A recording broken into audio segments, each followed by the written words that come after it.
Nah, berarti puisi adalah bentuk karya sastra yang ekspresif ya. Jadi di sini kita tuh belajar gimana sih mengekspresikan diri kita.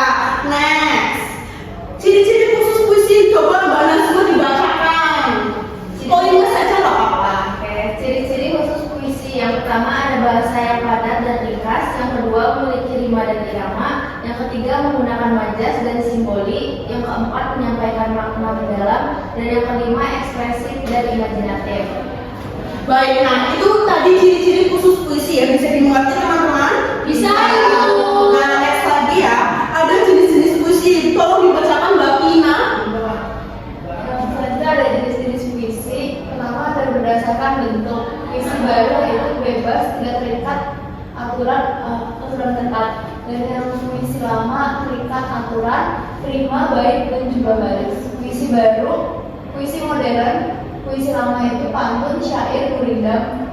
Pantun itu terdiri dari 4 baris, rima, ABAB atau ABBA, dan syair rima itu ada AA, AAB, cerita, lalu ada gurindam, rima AB berbentuk petualang. Baik, untuk Mbak Pina ya. Next selanjutnya kita ada di cara membaca puisi dengan baik ya. Yang pertama, perhatikan vokal. Jadi untuk perhatikan vokal sendiri, itu tuh harus jelas menyampaikan, membacakan puisi dengan jelas. Yang kedua ada menggunakan ekspresi. Ekspresinya harus dijiwai ya teman-teman. Yang ketiga ada atur intonasi. Jadi naik tinggi rendahnya intonasi harus disesuaikan dengan puisi yang kita bacakan nanti. Yang keempat ada latih pernafasan. Next, boleh dibacakan untuk Mbak Aca hal-hal yang harus diperhatikan dalam membaca puisi.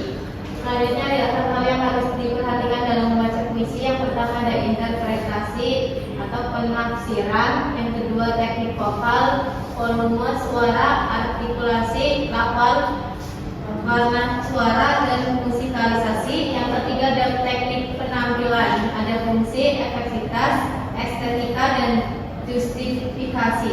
Baik, yang selanjutnya ada sumber ide. Sumber ide itu ada 3. Yang pertama pengalaman pribadi. Jadi puisi itu bisa dari pengalaman kita pribadi. Yang kedua ada perasaan terhadap seseorang. Jadi kalau misalnya kita punya perasaan tuh kalau seseorang, kita bisa menyampaikannya melalui puisi. Yang ketiga ada isu sosial dan keagamaan. Jadi bukan hanya sekedar menyampaikan perasaan seseorang, tapi kita juga bisa menulis puisi dengan isu-isu sosial yang ada di Indonesia. Next ada teknik penampilan. Boleh dibacakan ke Tania? Teknik penampilan saat membaca puisi harus memperhatikan. Yang pertama, gerak efektivitas adalah menggunakan gerak yang tidak berlebihan. Yang kedua, estetis saat membaca indah atau menarik sehingga akan menyita perhatian pemirsa. Yang ketiga, ada justifikasi adalah kebenaran gerak yang sesuai dengan hukum dan gerak ekspresi.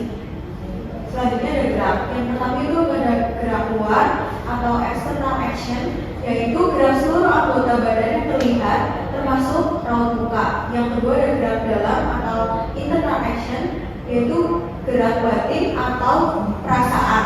Baik, nah kita next ya. Nah, jadi ini contoh puisi yang Ibu berikan ya untuk kalian. Jadi bisa dibaca dulu aja untuk puisi contohnya nih.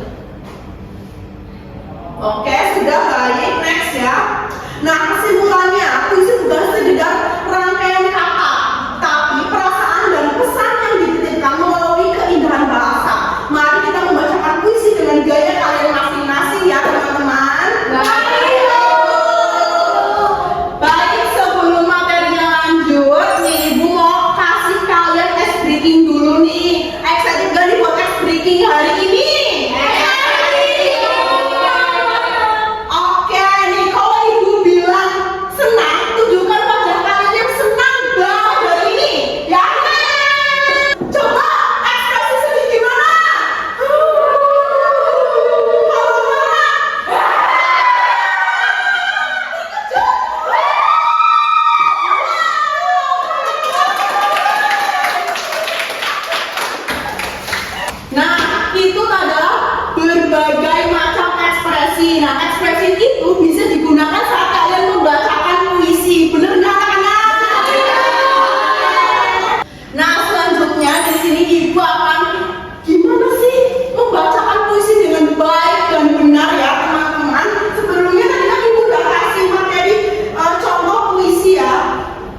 Nah nih, contoh puisi ibu di sini ibu bakal bacain gimana sih cara kita baca puisi dengan baik dan benar.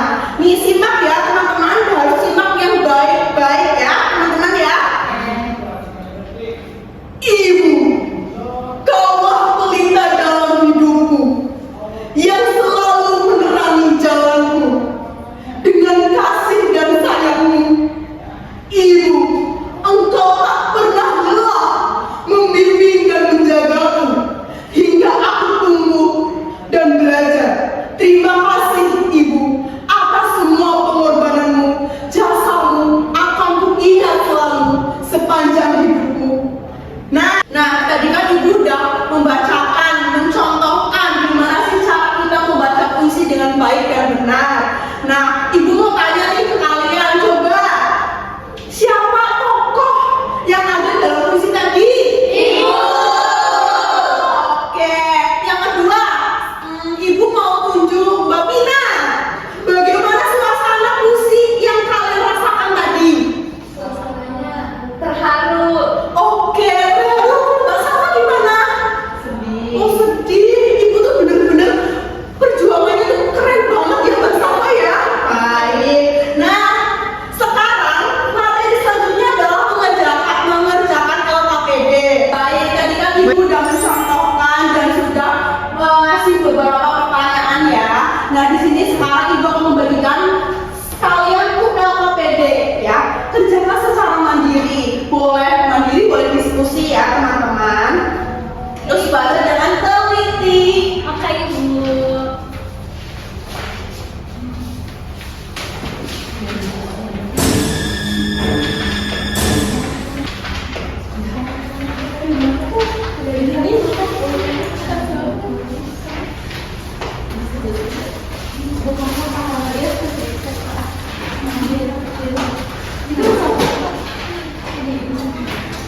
Baik, nah LKPD-nya sudah diterima kalian masing-masing.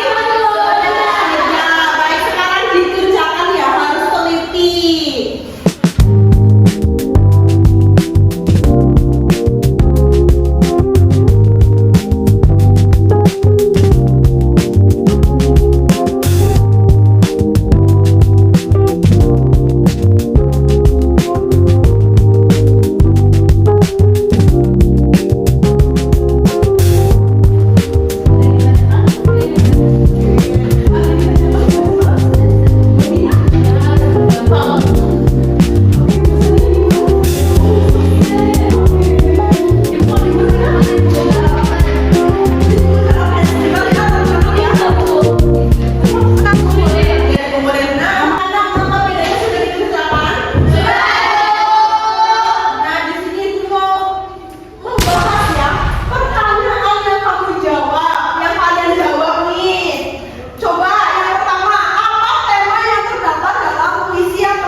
yang selalu menerangi jalanku dengan kasih dan sayang. Ibu, engkau tak pernah lelah membimbing dan menjagaku hingga aku tumbuh dan belajar.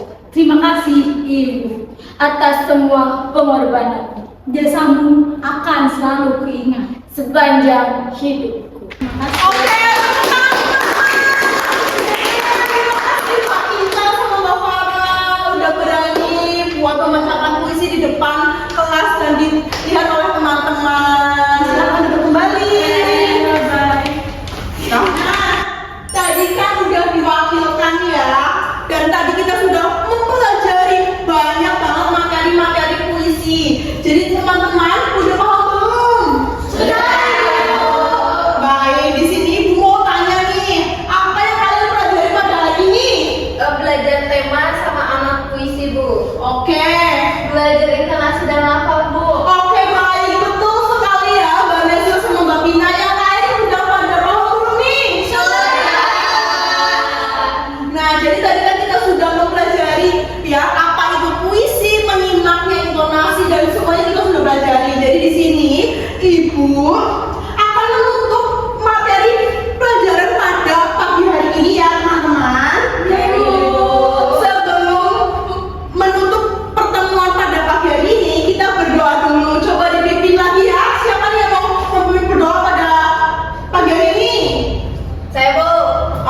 untuk menutup pembelajaran hari ini kita berdoa sesuai kepercayaan masing-masing. Berdoa dimulai. Berdoa selesai. Baik, terima kasih ya